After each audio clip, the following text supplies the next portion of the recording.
Son las 8:04 de la mañana, las 7:04 en las Islas Canarias. Muy buenos días, soy Rosana Laviada. Reciban un cordial saludo en nombre de todo el equipo que hace posible este programa. Es la mañana de Federico en el radio en esta segunda hora de programa, hasta las 12 del mediodía. Como siempre, a partir de las 12:15, 12:20 aproximadamente, Isabel González con la crónica rosa y mucho más contenido en esta mañana que esperamos sea de su agrado y en donde, por cierto, han bajado considerablemente las temperaturas en varios puntos peninsulares del país y hace, no les voy a decir que frío, pero sí que un cierto escalofrío puede recorrer su cuerpo si salen de casa, como me ha pasado a mí, y se han olvidado la chaqueta.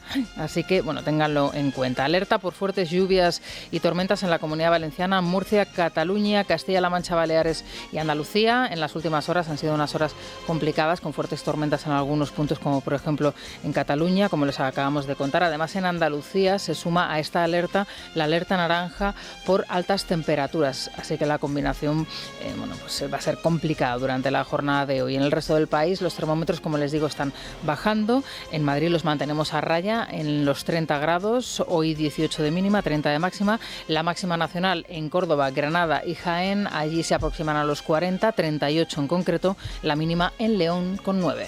Repsol te ha ofrecido el tiempo. Por sus bocatas de jamón, los mejores. Porque con Wilet pago sin bajarme del coche. Y porque regalan 10.000 euros cada día.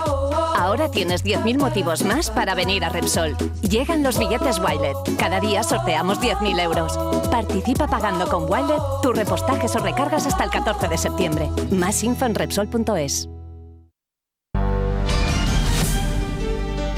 Es la mañana. Es radio.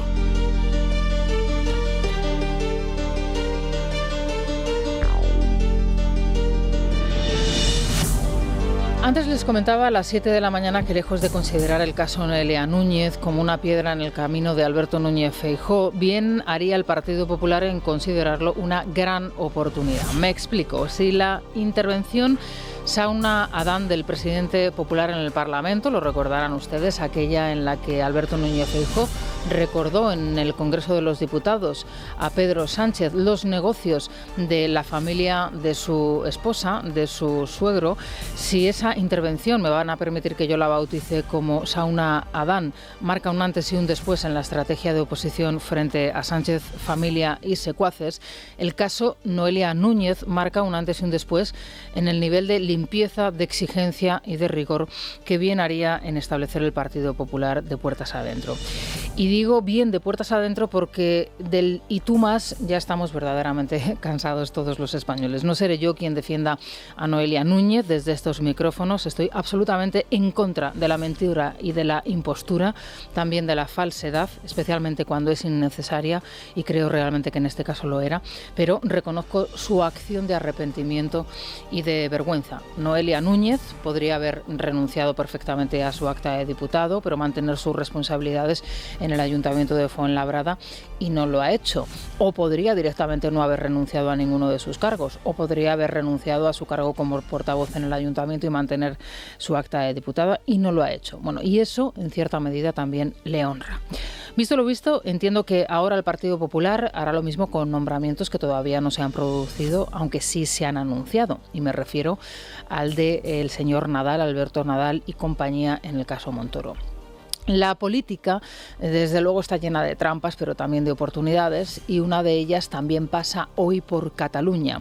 La posibilidad de hacer una política distinta, realizada a la del Partido Popular de Soraya Sáenz de Santamaría y Mariano Rajoy, la tienen los populares en su mano, y un gesto es el que tuvo ayer el nuevo secretario del Partido Popular, Miguel Tellado, de viajar hasta Cornellá para cerrar allí, junto a Alejandro Fernández, el curso político y arroparle al mismo tiempo con su presencia. El presidente de los populares catalanes alertaba en este mismo programa que Salvador Illa, decía, es un lobo con piel de cordero. Y era interesante la determinación de su discurso porque tan solo unos días antes, Juan Manuel Moreno Bonilla, el presidente andaluz, en el diario de La Vanguardia, decía absolutamente lo contrario. Fernández recibe, por tanto, el apoyo de su secretario general, Miguel Tellado, ante el discurso buenista de Moreno Bonilla. Rompe también con lo escuchado hasta la fecha. ¿Cuál es la diferencia entre el gobierno de Illa y el de Aragonés? ¿Es que hay alguna? Siguen sin permitirse estudiar en castellano, continúan las subvenciones al gigantesco entramado de entidades nacionalistas, se avanza en la ruptura de todos los lazos con el resto de España y ya es un lobo con piel de cordero. Ha asumido en primera persona el liderazgo del proceso, que continúa ahora con Illa. Es importante, primero, que se vaya y luego que se hable con ellos, alejados siempre de ese efecto RACU. En Cataluña, Salvador Illa se libra de la trama corrupta gracias, entre otras cosas, a un pacto de las fuerzas independentistas, pero también gracias a declaraciones buenistas inspiradas, tal y como decía Fernández ayer, en una interpretación muy benevolente, desde luego, en Cataluña del pasado. Otra oportunidad que tiene Feijóo para marcar un antes y un después. El Ayuntamiento de Ripoll ha hecho lo que deberían haber hecho hace mucho tiempo las administraciones superiores: garantizar la seguridad y la higiene en las piscinas públicas, garantizar los derechos y las libertades de las niñas y mujeres independientemente de su origen o de las prácticas políticas y religiosas de su comunidad. Mientras ustedes se envuelven y deslumbran con la media luna, Ripoll marca el camino. ¿Usted? Defensora de las dones. Usted, defensora de las mujeres, ¿qué broma es esta? Usted, defensora de los derechos humanos, ¿qué broma de mal gusto es esta? Si siguiéramos sus planteamientos políticos, en Cataluña ni extremeños, ni murcianos, ni andaluces, ni gallegos, ni madrileños habrían podido integrarse en nuestra casa. Usted expulsa a la gente, usted practica un discurso de odio y usted no es digna de representar a Cataluña. Un discurso d'odi. Usted no es digna de representar a Cataluña. Claro, esto en palabras del señor Illa también tiene su aquel. Sucedía ayer en el Parlamento catalán. Sílvia Orriols prohíbe el uso del burkini en la piscina de Ripoll y la decisión que la líder de Alianza Catalana atribuye a la seguridad provocó la reacción iracunda de Salvador Illa, al que acaban de escuchar. Se presenta como un defensor de los derechos de la mujer. Ayaan Hirsi Ali, la activista somalí que tuvo que huir de su país a Holanda, víctima, entre otras cosas, de una política contra las mujeres impuesta por el islamismo, mujeres que son, como ella, mutilada, ha escrito infinidad de libros, textos, reflexiones al respecto. Quizá su volumen o su trabajo más conocido es el famoso Yo acuso. Ayaan Hirsi no es sospechosa, desde luego, de ser una facha radical ni de ir en contra de los derechos de las mujeres. Y ella, en esa multitud de textos que tiene escritos y de reflexiones que ha compartido, defiende en la inmigración el hecho de una responsabilidad compartida, de aquellos que van y que huyen de sus países hacia otros horizontes que son lejanos y desconocidos y que a veces pueden resultar también muy desconcertantes, y de la propia nación receptora, ¿no? El país que recibe a los inmigrantes debe dejar claro, dice Ayaan Hirsi Ali, a estas personas cuáles son sus valores, sus leyes y sus normas. La autora, como digo, de Yo acuso, que llegó a ser diputada del Parlamento holandés, cree que la retirada, por ejemplo, del burka o del burkini son solo gestos, pero que las naciones que los acogen, que acogen a los inmigrantes, como lo fue ella, deberían ser más claras en la aplicación de sus políticas. Aquí otra oportunidad para desmarcarse.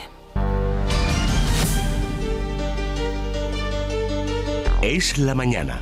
Es radio.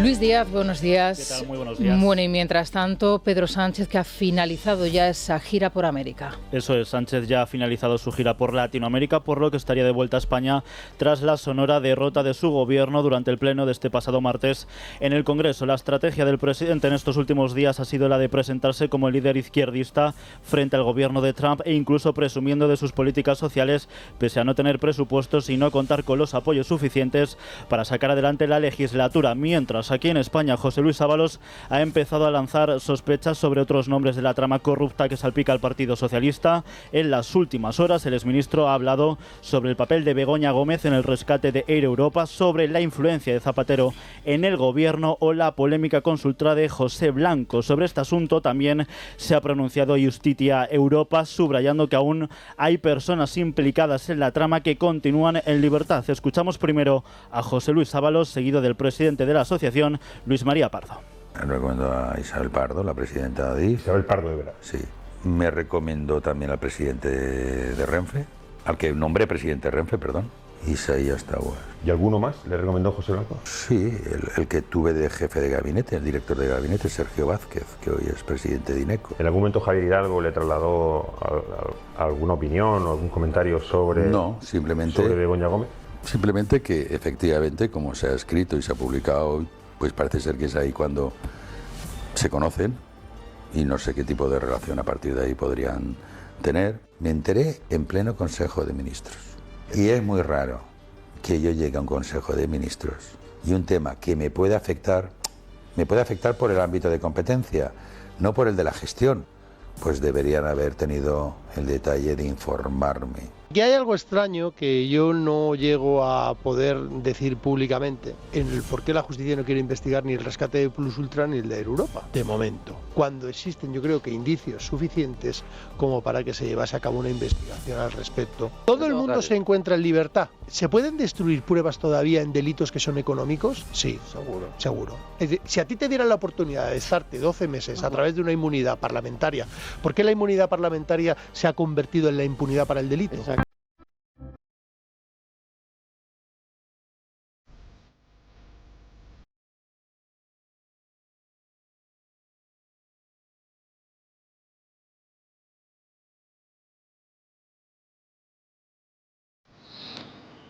Desde el pasado martes les estamos contando el falso intercambio de prisioneros entre los Estados Unidos y Venezuela y por el que Maduro llamó a Zapatero para agradecerle su mediación. Recordarán ustedes, aquí tuvimos oportunidad de escuchar esa siniestra llamada. Digo falso por varias razones. La primera de ellas porque se quiere presentar como un gesto del régimen chavista hacia la oposición venezolana, nada más lejos de la realidad. Al mismo tiempo que esto sucedía, denunciaba María Corina Machado que se detenían de forma violenta a más de 20 personas opositoras al régimen de Maduro en Venezuela. La segunda, porque entre los liberados Maduro ha colado al triple asesino del despacho de abogados de Usera, Daoud Hanid Ortiz, que a sangre fría acabó con la vida de 3 personas en nuestro país, aunque su objetivo era otro, el abogado Víctor Salas.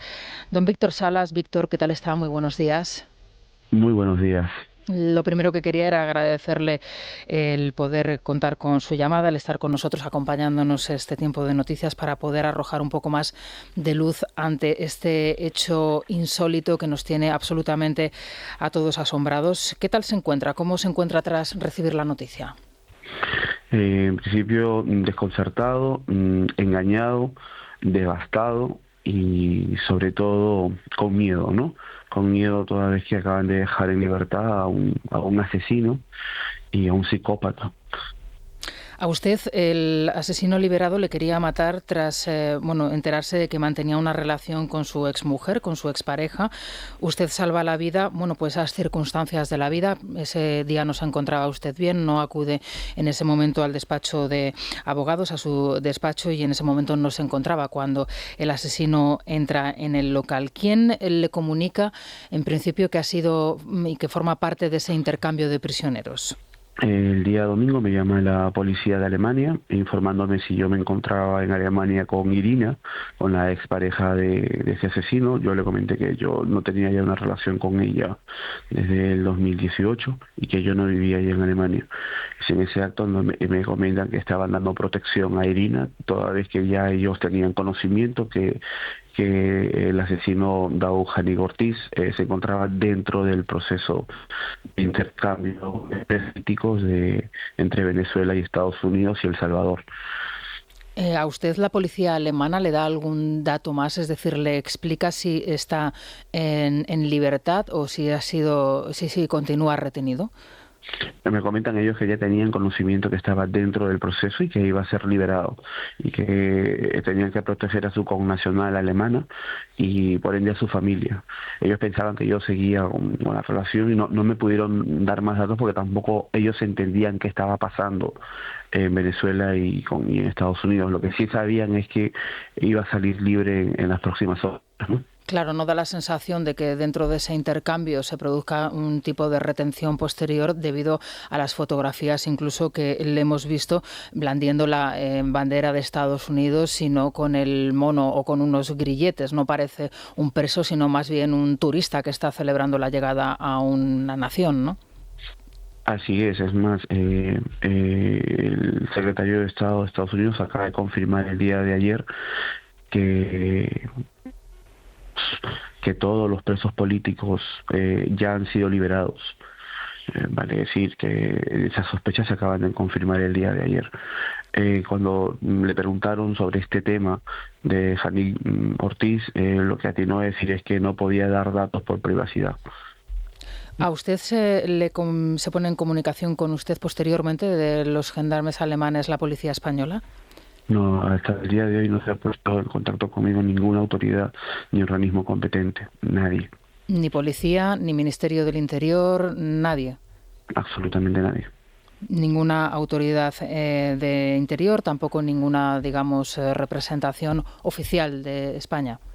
Absolutamente ningún organismo, ni tan siquiera para preguntar, oye, ¿cómo está la familia? Ni a mí ni a las familias víctimas. Nadie ha dado la cara, todo el mundo está mirando para otro lado. No sé si es porque el señor Zapatero me dio en el intercambio de presos como colaborador, como intermediario, no lo sabemos realmente, pero a fecha de hoy el gobierno no se ha pronunciado, no se ha comunicado con nosotros, exteriores, ni el Ministerio de Justicia, nadie.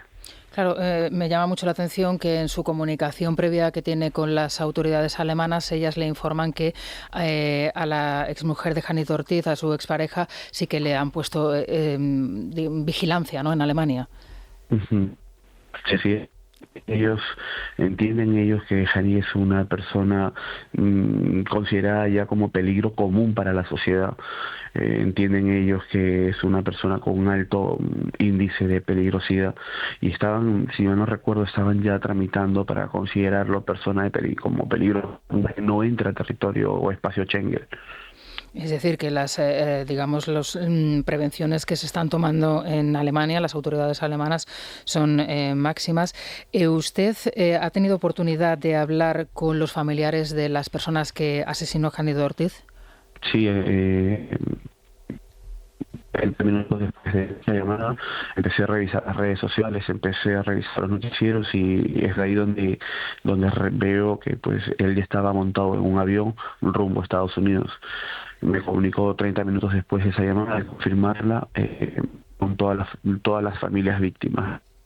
Les comentó que lo sentía, que si en un primer momento habían encontrado consuelo con la condena de este asesino a 30 años de prisión en Colombia, que lo sentía, que no sabía qué estaba pasando, pero tenía el deber y el compromiso de informarles, ¿no?, que lo estaban liberando por un intercambio vergonzoso de presos supuestamente políticos y 252 venezolanos. Las familias no entendían. Hubo una pregunta que un familiar me dijo: Víctor, no entendemos, vale decir, la vida de un americano vale más que la vida de 3 personas. Claro, esto realmente nadie lo entiende. Usted ha mencionado la figura del expresidente del gobierno, de Zapatero, que es la persona que ha mediado entre Venezuela y Estados Unidos, cosa que ya es extraña y un hecho también, digamos que asombroso, ¿no?, que sea Zapatero representante, en este caso del gobierno, no del gobierno, del régimen venezolano de Maduro. Él ha dicho, el expresidente del gobierno, que no conocía a qué presos se iba a intercambiar. ¿Usted tiene algún conocimiento al respecto de cómo se han podido desarrollar este tipo de intervenciones? ¿Usted se cree las palabras del expresidente del gobierno? Yo sé, en cuanto a Zapatero, si bien es cierto, lo que está denotando es un acto negligente de su parte y de su equipo, lo que sí tengo claro es que si lo hizo por omisión o a sabiendas, lo que sí me queda claro es que hoy lo sabe, hoy ya tiene conocimiento, hoy sabe que liberó a un asesino que vino a su casa y mató a 3 personas. Que no haga nada. Si tuvo la pericia, el tiempo y los contactos para intervenir y mediar para la liberación de estos 10 supuestos presos políticos, que tenga esa misma pericia, tiempo y contactos para que coja el teléfono y llame a Marco Rubio y le diga: nos colaron un asesino, porque él preso político. No existe expediente ni administrativo ni judicial que determine que él es un preso político. Es más, el día viernes, Foro Penal, que es una ONG venezolana, advirtió públicamente que dentro de esos 10 existía un asesino que no era preso político. Y eso queda confirmado con el mensaje que da Diosdado Cabello, el segundo al mando del régimen chavista, cuando sube al avión y le dice a los 252 venezolanos: hemos soltado a un asesino por ustedes. El régimen lo sabía, por ende, yo podría creer que también lo sabía Zapatero. No obstante, lo que sí es claro y lo que sí se puede confirmar es que hoy ya lo sabe Zapatero, porque esta denuncia es vox populis. No, está claro que había advertencias anteriores, el proceso es absolutamente negligente y que es difícil creer que el expresidente del Gobierno de España no lo supiese cuando incluso el régimen ha alardeado de su puesta en libertad. ¿Qué va a hacer usted ahora, Víctor? Tomar las acciones correspondientes en derechos humanos. Vamos a ir a la Corte Penal Internacional. Estamos esperando ahora mismo que las autoridades nos confirmen. Nosotros hemos mandado, entiendo que tal vez las autoridades competentes, espero que sea así, estén solicitando información a las embajadas, a los ministerios, a sus homólogos, para que confirmen esto. Eso tal vez quiero entender que no les basta a ellos todo la prensa mediática que ha salido en cuanto a este caso. Entiendo que deberían estar recabando la información para actuar. Lo que no entiendo es la lentitud. Lo que no entiendo es que ya han pasado desde el día viernes hasta el día de hoy días que ya han puesto en libertad a este asesino. Él está andando ahora mismo en las calles americanas, sin ninguna restricción a Europa. Quiero que entiendan que este señor no solamente es peligroso para mí, porque mató a 3 personas inocentes, es peligroso para cualquier persona, es peligroso para cualquier ciudadano. Es un psicópata. Y España ahora mismo no está tomando cartas en el asunto, cuanto menos debería declararlo peligro común para que impida su entrada en territorio Schengen. Víctor, respecto a su protección personal, ¿qué va a hacer al respecto? Una palabra bastante compleja para mí, porque esto me cambia la vida. Esto me cambia la vida, me cambia la vida a mí, a las familias víctimas, ¿no? Tenemos miedo, incertidumbre y sobre todo sentimos esa desprotección, esa indefensión por parte del Estado. No tenemos que cambiar nuestras vidas, ¿no? Toda vez que no encontramos esa protección que nos debería dar el gobierno. Sí, Víctor, estamos perdiendo en algún momento la comunicación. Le pido por favor que se mantenga estable, fijo en el lugar donde estamos comunicando. Me comentaba usted que esto les cambia a ustedes y a usted la vida, que tienen que pensar al respecto, qué es lo que van a hacer. Yo entiendo que las autoridades españolas tienen a ustedes que darles protección. Entiendo que tiene que hacer un llamado para que eso se produzca. No sé qué decirle, la verdad me ha dejado usted sin palabras al comentar, al explicar que nadie se ha puesto todavía en contacto con usted. Por eso creo que tiene una oportunidad ante estos micrófonos para poder expresar, ¿no?, las necesidades y las incertidumbres que tienen ustedes ahora mismo. Hago un llamamiento a las autoridades para que por favor actúen negligentemente, que actúen con rapidez, que actúen con profesionalidad, que protejan a las familias,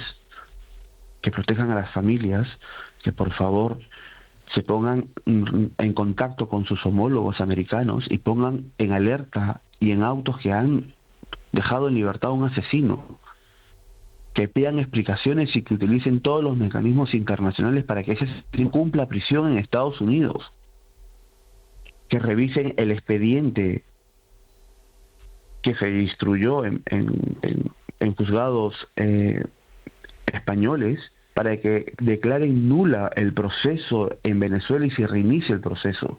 El proceso venezolano fue un proceso realmente caótico y y alejado a toda normativa internacional o nacional, se debería declarar nula el proceso que en Venezuela juzgó a este asesino sin tener competencias para hacerlo. Imagínese usted, este señor mató a 3 personas en Madrid y es juzgado en Venezuela. ¿Por qué? Porque el régimen chavista lo impuso de esta manera. Porque el régimen chavista dijo, no, él no es americano, él es venezolano. Y hoy en día es americano y lo sueltan. Es que esto es una farsa total. Víctor, ¿cuántos años lleva usted en España? Casi 20 años. Usted vino a España, entiendo que en busca de un futuro mejor para usted, para su familia, su desarrollo. Entiendo que es la historia de tantos y tantos y tantas personas que engrandecen nuestro país y nuestra nación. ¿Usted alguna vez se había sentido tan desprotegido como ahora? No, realmente no. No entiendo por qué es la dejadez del Estado ahora mismo conmigo y con las familias. No quiero entender que tal vez están haciendo, no lo sé, alguna gestión, pero es que pasan los días y absolutamente nadie se ha puesto en contacto. Ni el ministro, ni el Ministerio de Relaciones Exteriores, ni tan siquiera un funcionario del Ministerio de Justicia. Nadie. Yo no sé si tiene que ver algo aquí el señor Zapatero, pero si es así, utilizo los micrófonos para decirle, señor Zapatero, por favor, enmiende lo que usted ha ocasionado. Y si no lo sabía, hoy lo sabe. Y hoy sí tiene usted responsabilidades morales, tiene responsabilidades jurídicas. Hoy sí tiene que usted poner cartas en el asunto y arreglar y enmendar este proceso mal llevado. Víctor, ¿se plantea usted abandonar nuestro país? Tengo una vida aquí, tengo una vida aquí, tengo una vida. No puedo abandonar esta vida. En principio me plantearé, tengo que plantear mi vida nuevamente, ¿no? Pero es difícil, es muy complicado. Bueno, pues aquí tiene los micrófonos para lo que usted considere oportuno. Por supuesto, Víctor Salas, muchas gracias por darnos su testimonio. Nosotros estaremos aquí muy pendientes, por supuesto, de todo lo que suceda y cuando usted lo desee, aquí están los micrófonos abiertos para hacer los llamamientos de lo que es lógico y normal y que no se tendrían que hacer porque uno entiende que las autoridades del país en el que vive tienen que actuar para retener y para detener a un asesino que tendría que estar en prisión y no en libertad, como bien nos ha explicado. Muchas gracias, Víctor, y un saludo también a las familiares de las personas asesinadas por Janit Ortiz. Muchas gracias. Buenos días. Muchas gracias. Buenos días. Bueno, son ya las 8:34, 7:34 en Canarias. Es estremecedor, espeluznante el testimonio que acabamos de escuchar del abogado Víctor Salas.